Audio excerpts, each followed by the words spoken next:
DD किसान, बदलते भारत की शान।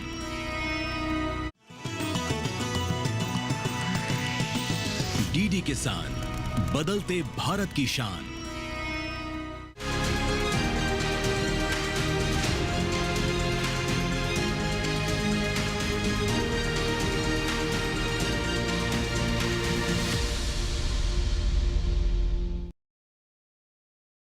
नमस्कार, आप सभी का स्वागत है दूरदर्शन किसान पर। आप देख रहे हैं कार्यक्रम कृषि दर्शन और मैं हूं आपके साथ पुलकित शुक्ला।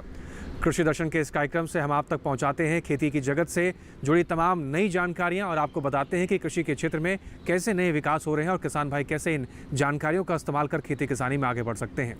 आज हम आपको बताएंगे 3 सेगमेंट के माध्यम से कुछ नई जानकारियाँ, हमेशा की तरह जैसे कि हम बात करते हैं विज्ञान किसान कृषि स्टार्टअप ऑफ फार्मिंग इंडिया की, लेकिन हमेशा की तरह शुरुआत करेंगे कार्यक्रम की कुछ नई जानकारियों के साथ। तो आइए शुरुआत करते हैं कार्यक्रम कृषि दर्शन की। चलिए आगे बढ़ते हैं और अब बात करते हैं हमें क्या जानकारी मिल रही है मंत्रालय से। भारत सरकार की पहल राष्ट्रीय खाद्य सुरक्षा मिशन के तहत गेहूं की नई प्रजातियां विकसित करने के लिए नई तकनीकों का प्रयोग किया जा रहा है। इसके बारे में ज़्यादा जानकारी मिल रही है कृषि भवन से डीडी किसान के स्टूडियो से विक्रांत सिंह, जो कि संयुक्त निदेशक हैं गेहूं विकास निदेशालय से। आइए जानते हैं क्या कुछ खास जानकारी है। इस वर्ष 2025-26 के लिए राष्ट्रीय खाद्य एवं पोषण सुरक्षा मिशन के अंतर्गत गेहूं विकास के कार्यक्रम को लिया गया है। इस कार्यक्रम के अंतर्गत 3 तरह के प्रदर्शन किए जाने वाले हैं। पहला प्रदर्शन राज्य सरकार के माध्यम से किया जाएगा। इसमें राज्य सरकारों की 60 के अनुपात में 40% भागीदारी रहेगी, परंतु जो पहाड़ी राज्य हैं उनके लिए यह अनुपात 90:10 का है और जो केंद्र शासित प्रदेश हैं वहाँ पर भारत सरकार का अनुदान 100% होता है। इसमें गेहूं विकास के लिए नई प्रजातियों का, नई तकनीकों का उपयोग करने के लिए देश के 12 राज्यों और केंद्र शासित प्रदेशों में गेहूं विकास की योजना का क्रियान्वयन किया जा रहा है। ये राज्य हैं बिहार, गुजरात, महाराष्ट्र, मध्य प्रदेश, उत्तर प्रदेश, उत्तराखंड, जम्मू कश्मीर, लद्दाख। इन राज्यों में राज्य सरकारों के माध्यम से हम फसलों गेहूं के प्रदर्शन के लिए कार्यक्रम बनाया जा रहा है, जहां पर जैव संवर्धित प्रजातियों का प्रयोग किया जाएगा अथवा वातावरण के अनुकूल क्लाइमेट रेजिलिएंट जो फसल प्रजातियां आज की तारीख में उपलब्ध हैं उनका प्रदर्शन किया जा रहा है। ये प्रजातियां 10 वर्ष से कम उम्र की हैं। इसी तरह से किसानों को गेहूं के बीज भी उपलब्ध कराए जा रहे हैं। यह बीज 2 श्रेणी में है, एक जिनकी आयु 10 वर्ष से कम है, दूसरी जिनकी आयु 10 वर्ष से अधिक है। जिनकी आयु 10 वर्ष से कम है उन पर भारत सरकार की तरफ से ₹2000 का अनुदान है और जिनका 10 वर्ष से अधिक है उस पर ₹1000 का अनुदान है। इसके साथ साथ ही ये भी बताना चाहूँगा कि अगर यह प्रजातियाँ जैव संवर्धित है तो ₹500 का अतिरिक्त अनुदान की भी प्रावधान इस कार्यक्रम में किया गया है। यही प्रदर्शन जो है वह फसल चक्र आधारित भी है कि एक ही खेत पर पहले आप खरीफ की कोई फसल ले सकते हैं, उसके बाद रबी की ले सकते हैं। इसी तरह से रबी की फसल लेने के बाद दूसरी फसल जायद के रूप में ली जा सकती है और ये फसल चक्र आधारित प्रदर्शन कहे जाते हैं और इस पर अतिरिक्त अनुदान की व्यवस्था भारत सरकार द्वारा की गई है। भारत मसाला उत्पादन के क्षेत्र में बहुत तेज़ी से आगे बढ़ रहा है और साथ ही साथ इसके हम आयात की बात करें उसमें भी बहुत तेज़ी से बढ़ोतरी देखने को मिल रही है। विश्व पटल की बात करें तो भारतीय मसालों की भी धूम देखने को मिलती है और इसके बारे में भारत सरकार ने mission for integrated development of horticulture को लेकर एक मिशन की शुरुआत की है, जिसके तहत मसालों के उत्पादन को लेकर क्या कुछ खास रहेगा इसके बारे में ज़्यादा जानकारी दे रहे हैं अपर आयुक्त नवीन पटले। आइए जानते हैं क्या कुछ खास है। हम जानते हैं कि हमारे देश में विभिन्न प्रकार की मसाला फसलों की खेती होती है और इसका जो एक्सपोर्ट में स्थान है उस मामले में भी हम अग्रणी देश हैं और हमारे देश से बहुत बड़ी मात्रा में इसका एक्सपोर्ट भी किया जाता है। और मसाला फसलों की जब बात होती है तो ख़ास तौर पे जैसे जीरा का स्थान है या धनिया का स्थान है, या इसके अलावा जो दूसरी मसाला फसलें हैं जो कि दक्षिणी राज्यों में पैदा की जाती हैं, उनके उत्पादन के मामले में भी और उसके एक्सपोर्ट के मामले में भी हम लोग अग्रणी देश हैं।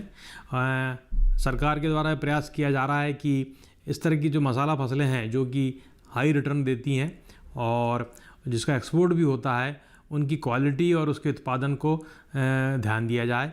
और अभी हम दक्षिणी राज्यों के अलावा जो ऐसे उचित राज्य हैं जहाँ पर जलवायु अनुकूल है और जहाँ इनकी खेती हो सकती है, ख़ास तौर पे जैसे कि लार्ज कार्डामम है और छोटी इलायची भी है, ऐसी फसलें हैं। और अदरक जिंजर जो है वो भी है। इसके अलावा जो टर्मेरिक हल्दी है, हल्दी में का स्थान भी बहुत महत्वपूर्ण है क्योंकि हल्दी उत्तर पूर्वी राज्यों में भी पैदा की जाती है और यहाँ की हल्दी ख़ास तौर पे जो करक्यूमिन कंटेंट उसमें पाया जाता है वह है बड़ी अच्छी मात्रा में इन प्रजातियों में मिलता है। और उनका स्थान ख़ास तौर पे जब करक्यूमिन कंटेंट जिस वैरायटी में ज़्यादा पाया जाता है उसका स्थान और उसकी जो वैल्यू है वो हमें मार्केट में भी अच्छी मिलती है। इसके अलावा आजकल हमारे जो करक्यूमिन कंटेंट को एक्सट्रैक्ट करते हैं और उसको निकाल करके जब सेल करते हैं तब भी उनको अच्छी वैल्यू प्राप्त होती है। अब बात यह होती है कि हम इन फसलों को किस तरह से आगे बढ़ाएं, उसका उत्पादन आगे बढ़ाएं और उसको ज़्यादा से ज़्यादा मात्रा में हमारे देश में भी और दूसरे देशों में भी उसका निर्यात हम कैसे करें, इस मामले में हमारे कृषि मंत्रालय भारत सरकार के द्वारा एक योजना चलाई जा रही है जिसका नाम है mission for integrated development of horticulture. इसके माध्यम से हम मसाला फसलों की खेती और सबसे पहले अच्छा बीज उत्पादन और अच्छा प्लांटिंग मटेरियल, ख़ासतौर पर जो ऐसी मसाला फसलें जो कि कटिंग के माध्यम से या दूसरे बीजों के माध्यम से या फिर उनके अच्छे प्लांट्स तैयार करके उनको फील्ड में लगाया जाता है, इन सभी के लिए नर्सरी की आवश्यकता होती है और नर्सरी के माध्यम से हम उन पौधों को उत्पादित करते हैं। इसके अलावा जब क्षेत्र विस्तार जब हम उसको फील्ड में लगाते हैं तो वहाँ पर हम पूरे प्रॉपर पैकेज ऑफ प्रैक्टिसेस के साथ लगाएं, अच्छी प्रजातियों का उपयोग करें। इन सभी के लिए हमारे MIDH के माध्यम से इसमें सहायता दी जा रही है और मैं किसान भाइयों से अनुरोध करूंगा कि इस स्कीम को जो कि राज्य सरकार के द्वारा लागू की जाती है और प्रत्येक ज़िले में अब लागू भी की जा रही है, इस स्कीम के माध्यम से वो इन मसाला फसलों का उत्पादन लें जो कि उनके फील्ड में हो सकती हैं, जो कि उनके ज़िले में हो सकती हैं। इसमें राज्य सरकार की मदद लें और इसके अलावा बीज उत्पादन को भी बढ़ाएं ताकि अच्छा से अच्छा बीज वो मसाला फसलों में प्राप्त कर सकें और दूसरे किसानों को भी बेच सकें तथा ऐसी वैल्यू जो हाई वैल्यू वाली जो मसाला फसलें हैं उस पर ज़्यादा फोकस करें ताकि उनको जब किसानों के समूह या FPOs या हमारे दूसरे जो संस्थान हैं जो एक्सपोर्ट में लगे हुए हैं उनको भी अच्छी वैल्यू मिले। मैं किसान भाइयों से यही यहाँ पर अनुरोध करूँगा कि हमें मसाला फसलों का चयन करते समय ख़ास तौर पर जलवायु अनुकूलता, दूसरा उनकी पैकेज ऑफ प्रैक्टिसेस किस तरह से उनको लगाना है, मैनेजमेंट करना है और तीसरा उसके पहले जो है प्रजाति का चयन बहुत अच्छी प्रकार से करें ताकि उनको अधिक से अधिक उत्पादन भी मिले, उत्पादकता बढ़े और बाद में वो उसके फलस्वरूप एक्सपोर्ट को भी बढ़ा सकें। चलिए कार्यक्रम में आगे बढ़ते हैं और बात करते हैं अपने पहले सेगमेंट की जिसका नाम है विज्ञान और किसान।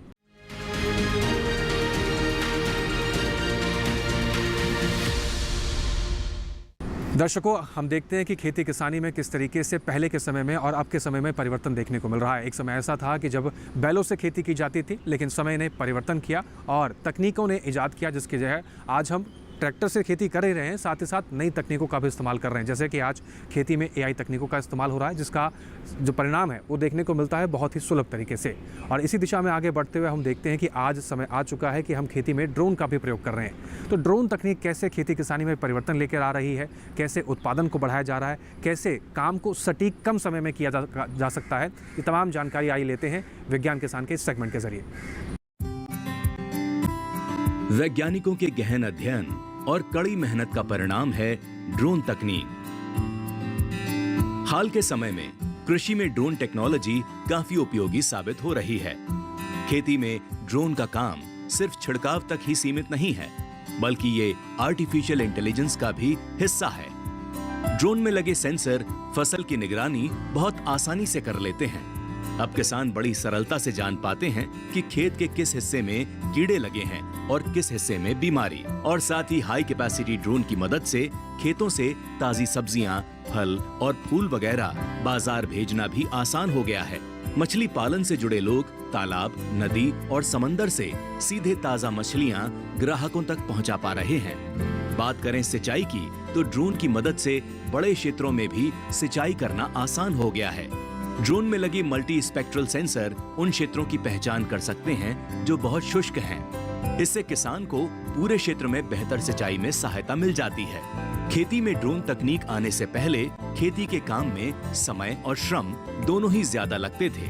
ड्रोन का उपयोग कर 6 मिनट में 1 एकड़ खेत में दवा का छिड़काव संभव हो सका है। साथ ही पहले की तरह 200 लीटर पानी की जरूरत नहीं, केवल 10 लीटर में ही काम हो जाता है।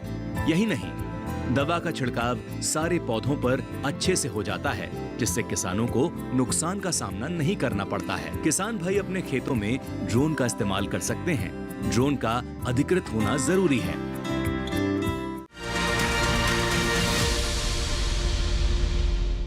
आगे बढ़ेंगे कार्यक्रम कृषि दर्शन में, लेकिन फिलहाल यहाँ लेते हैं एक छोटा सा ब्रेक। ब्रेक के उस पार हम बात करेंगे अपने 2 सेगमेंट की, जिसका नाम है कृषि स्टार्टअप ऑफ फार्मिंग इंडिया। आप बने रहें, देखते रहें कृषि दर्शन।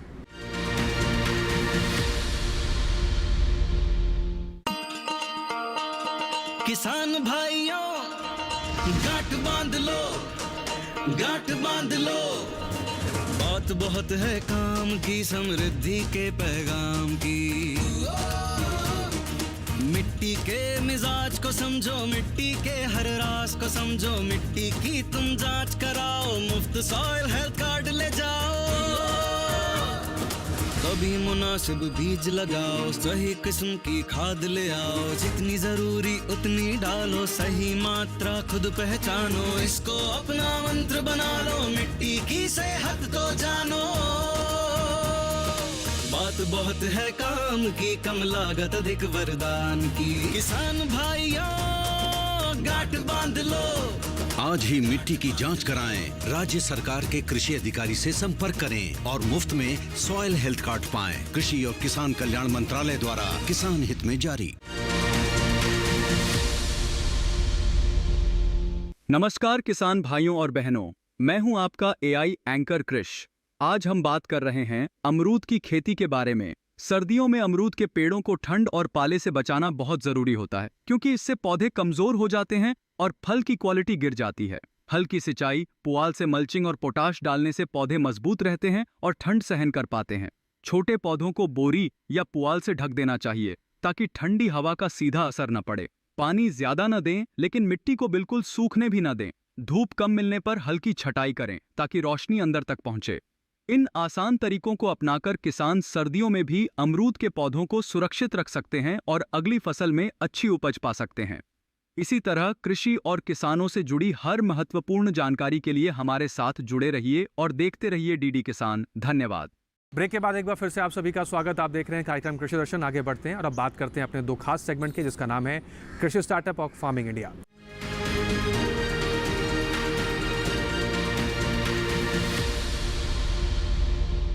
हमारे देश में खेती के क्षेत्र में बहुत से स्टार्टअप हो रहे हैं और न केवल किसान भाई बल्कि बहुत सारे युवा भी कृषि स्टार्टअप में अपना रुझान दिखा रहे हैं और इसका परिणाम हम देख रहे हैं। न केवल खुद के लिए रोजगार पैदा कर रहे हैं बल्कि आसपास के लोगों के लिए भी रोजगार पैदा करते हैं। आज हम बात करेंगे किसान नरेंद्र कुमार की, जिन्होंने देसी गाय यानी कि गिर और साहिवाल नस्ल की गायों को पालकर एक अच्छा स्टार्टअप बनाया और न केवल अपने लिए बल्कि आसपास के किसानों के लिए भी एक प्रेरणा बन रहे हैं। आइए देखते हैं क्या कुछ कहानी है नरेंद्र कुमार की।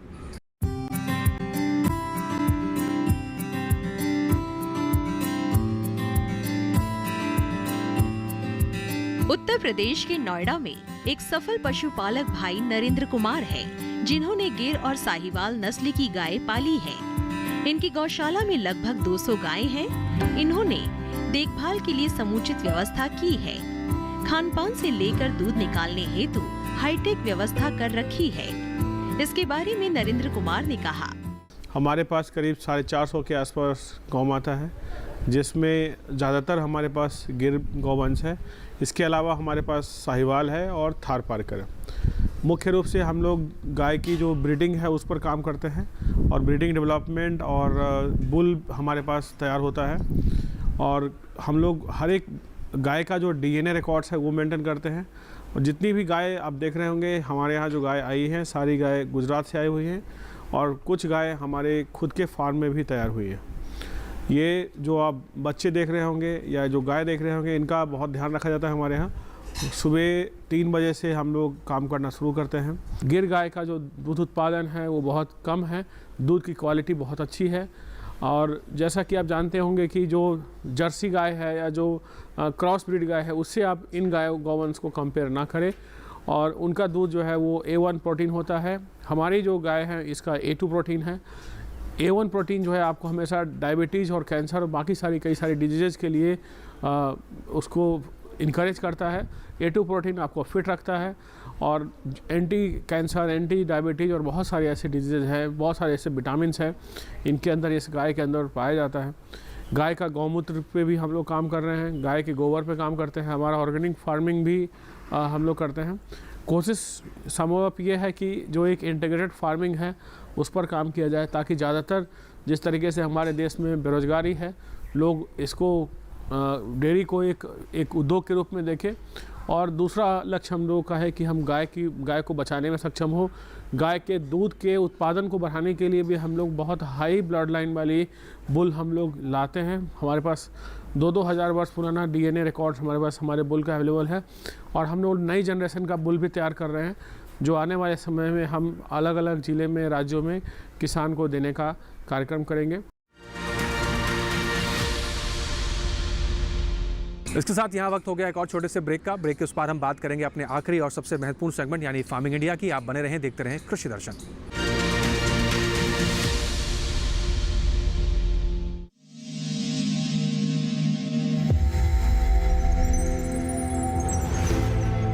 आत्मनिर्भर किसान भारत की शान। उत्पादन में आत्मनिर्भर होने के साथ साथ फसल की कटाई के उपरांत उपज की हानि को रोकने, ग्रामीण क्षेत्रों में रोजगार सृजन करने और बीज से बाजार तक के विजन को मजबूती देने के उद्देश्य से 1 वर्ष पूर्व माननीय प्रधानमंत्री श्री नरेंद्र मोदी जी ने एक महत्वाकांक्षी केंद्रीय योजना एग्रीकल्चर इंफ्रास्ट्रक्चर फंड की शुरुआत की। इस आधुनिक इंफ्रास्ट्रक्चर से कृषि आधारित उद्योग लगाने में एक बहुत बड़ा बदलाव आएगा और बहुत बड़ी गति आएगी। साथियों, अब हम उस स्थिति की तरफ बढ़ रहे हैं जहां गांव के कृषि उद्योगों से फूड आधारित उत्पाद शहर जाएंगे और यही तो आत्मनिर्भर भारत अभियान का संकल्प है। एग्रीकल्चर इंफ्रास्ट्रक्चर फंड से पात्र लाभार्थी गोदामों का निर्माण कर सकते हैं, छटाई या ग्रेडिंग इकाई, पैकिंग हाउस, सप्लाई चेन और कोल्ड चेन जैसी सुविधाएं या फिर प्राथमिक कृषि प्रसंस्करण केंद्र की स्थापना कर सकते हैं। इस योजना के तहत पात्र लाभार्थियों को 2 करोड़ रुपए तक के ऋण पर अधिकतम 7 वर्ष के लिए ब्याज में 3% तक की छूट दी जा रही है। ऋण पुनर्भुगतान के लिए 6 महीने से 2 वर्ष तक मोरेटोरियम की सुविधा भी उपलब्ध है। इस योजना ने अब तक सफलता की कई मिसालें कायम की हैं, जैसे कि मध्य प्रदेश के लाभार्थी श्री विपिन त्रिपाठी ने एग्रीकल्चर वेस्ट से बायोफ्यूल बनाने का इनोवेटिव प्राइमरी प्रोसेसिंग सेंटर लगाया है। लोन मिलने की वजह से हम समय पर सारी मशीनों का प्रोक्योरमेंट और सारा सिविल वर्क टाइम पे करवा पाए, जिससे ये प्रोजेक्ट को लगाना संभव हो पाया। राजस्थान के लाभार्थी श्री यशवर्धन मुंद्रा ने सॉर्टिंग एंड ग्रेडिंग यूनिट लगाकर रोजगार के अवसर पैदा किए हैं। कर्नाटक की महिला उद्यमी श्रीमती ममता वी ने प्राइमरी प्रोसेसिंग सेंटर लगाकर प्रगति की नई राह चुनी है। ಸಣ್ಣ ಪುಟ್ಟ ಉದ್ಯಮಿಗಳನ್ನ ಮತ್ತಷ್ಟು ಅಗ್ರಿಕಲ್ಚರಲ್ಲಿ ಹೆಚ್ಚು ನಾವು ಇನ್ನಷ್ಟು ಸಾಧನೆ ಮಾಡಲಿಕ್ಕೆ ಕಾರಣಕಾರಕವಾದಂತ ಈ ಅಗ್ರಿಕಲ್ಚರಲ್ ಇನ್ಫ್ರಾಸ್ಟ್ರಕ್ಚರ್ ಫಂಡ್ ಇಂದ ನಮ್ಮ ಇನ್ನಷ್ಟು ಯೋಜನೆಗಳು ಆಯೋಜನೆಗಳು ಉತ್ತಮಗೊಂಡಿದೆ। राजस्थान के लाभार्थी श्री दिनेश भट्टर ने जीरे की प्रोसेसिंग यूनिट लगाकर आसपास के ग्रामीणों को आत्मनिर्भरता प्रदान की है। महाराष्ट्र के लाभार्थी श्री अनूप कुमार मोहता ने वेयर हाउस बनाकर अन्न भंडारण को सुनिश्चित किया है। आज देश के कोने कोने से किसान, कृषि उद्यमी, किसान उत्पादक संघ, प्राथमिक कृषि सहकारी समितियां, स्वयं सहायता समूह और कृषि उपज मंडियां इस योजना का लाभ उठा रहे हैं।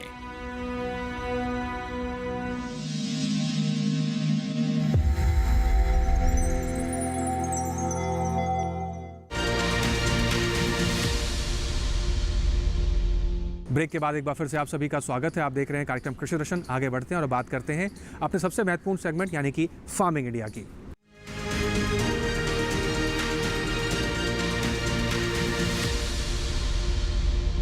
किसान भाई बड़ी मेहनत से अपनी फसलें उगाते हैं, लेकिन जब बात उन फसलों के मार्केट रेट लेने की बात होती है तो कहीं ना कहीं किसान भाई पीछे रह जाते हैं। कई बार जानकारियों के अभाव के चक्कर में किसान भाइयों को अपनी उपज का अच्छा मूल्य नहीं मिल पाता। इसका एक समाधान है ई-नैम। सरकार ने ई-नैम एप्लीकेशन की इजाद की है, जिसके जरिए किसान भाई घर बैठे देश की तमाम कृषि मंडियों के बारे में जानकारी ले सकते हैं। किसान भाई जान सकते हैं कि किस कृषि उपज का आयात निर्यात का क्या असर हो रहा है, मंडियों में भाव किस प्रकार से रहे हैं, और उसके अनुसार ही किसान भाई मंडियों पर जब अपनी उपज को लेकर पहुंचेंगे तो अच्छा मूल्य ले पाएंगे। तो ई-नैम का इस्तेमाल कर कैसे आप अच्छी कमाई कर सकते हैं, आइए देखते हैं इस सेगमेंट में।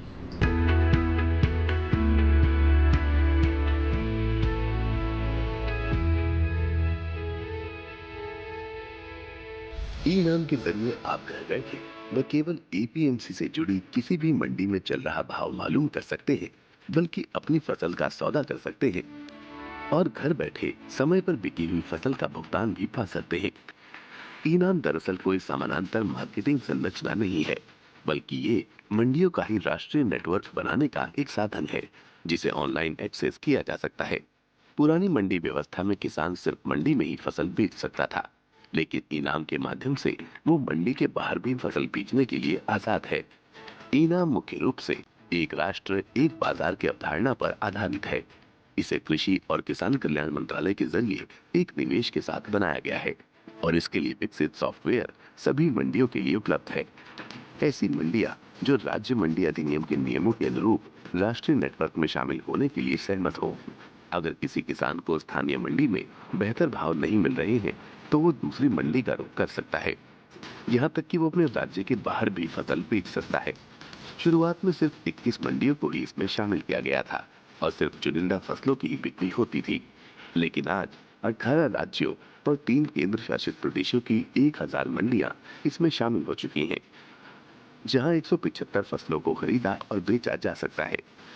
31 जनवरी तक के आंकड़े बताते हैं कि ई-नैम पर 1,72,70,000 किसान, 2,13,844 व्यापारी, 1,02,068 कमीशन एजेंट और 2,050 एफपीओ जुड़े हैं।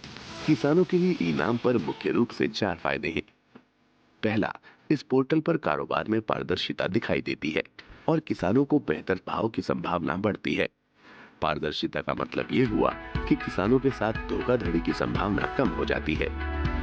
दूसरा फायदा ये है कि अन्नदाता की पहुंच ज्यादा मंडियों और व्यापारियों तक सीधे हो गई है। तीसरे, मंडियों में आवक और भाव की तुरंत जानकारी मिल जाती है। और चौथा, भुगतान बहुत जल्दी हो जाता है और पैसा सीधे किसान के खाते में जाता है। तो अगर आप भी सुविधा का फायदा उठाना चाहते हैं तो ई-नैम पर रजिस्ट्रेशन कराना होगा। रजिस्ट्रेशन की कोई फीस नहीं है। और इसके साथ ही आज के कृषि दर्शन में बस इतना ही। उम्मीद करते हैं तमाम जानकारियों से हमारे किसान भाई समय पर लाभ लेंगे और अच्छी खासी कमाई करेंगे। कृषि दर्शन के इस कार्यक्रम के माध्यम से हम समय समय पर खेती किसानी के क्षेत्र में जो नई तकनीक, जो नए बदलाव, जो नई जानकारियाँ आती हैं, उसके तमाम जानकारियों को आप तक पहुँचाने का हम प्रयास करते हैं। इन जानकारियों से किसान भाई लाभ लेंगे, ऐसी हम कामना करते हैं। इसके साथ ही आज के कृषि दर्शन कार्यक्रम में बस इतना ही। हमारे इस कार्यक्रम जुड़ी कोई भी जानकारी, कोई भी सुझाव आप हम तक पहुँचाना चाहते हैं तो आप हमें पत्र लिख सकते हैं। हमारा पता है कृषि दर्शन, कमरा नंबर 59, CPC, दूरदर्शन, खेलगांव, नई दिल्ली 110049। इसके अलावा आप हमें ईमेल के जरिए भी अपने सुझाव पहुंचा सकते हैं। आप हमारी ईमेल आईडी भी नोट कर सकते हैं। हमारी ईमेल आईडी है krishidarshan@gmail.com। इसके अलावा आप इस कार्यक्रम में कोई जानकारी आपसे छूट गई है या इस कार्यक्रम को आप दोबारा देखना चाहते हैं तो आप DD किसान के YouTube चैनल का इस्तेमाल कर सकते हैं। आपकी टीवी स्क्रीन पर हम आपको एक QR कोड दिखा रहे हैं, इसको स्कैन करें, सीधा पहुंच जाएंगे DD किसान के YouTube चैनल पर। वहां पर भी कृषि दर्शन में दिखाई गई हर एक जानकारी को आप दोबारा से देख सकते हैं। इसके साथ ही आज के कृषि दर्शन कार्यक्रम में बस इतना ही। फिर से मुलाकात होगी नई जानकारियों के साथ। आप हमें दीजिए इजाजत, बने रहें DD किसान के साथ। नमस्कार।